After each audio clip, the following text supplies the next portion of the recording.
When two people are online in a particular mural, then you will be able to see their mouse like this with their name right there. So you know exactly where they're actually pointing right here and working around with and where they click. So if they were to click something, you can see that it is very, let's say, for example, interactive. What you can also do is communicate out with other person. So let's say, for example, if I were to go around, this is the other window that I have right here.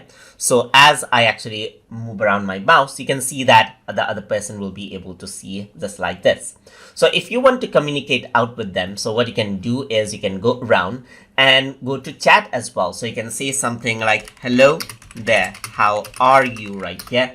And now what happens is that the other person will be notified right here just like this. So you can see the chat window is here. So it says, hello there, how are you? So you can go around and reply out from over here and communicate out with the other person. So like this, what happens is that you can work around in real time and you can say like, I am checking out the design right here. And what happens is that the other person will be notified and you can communicate with each other while you're working on the same mural.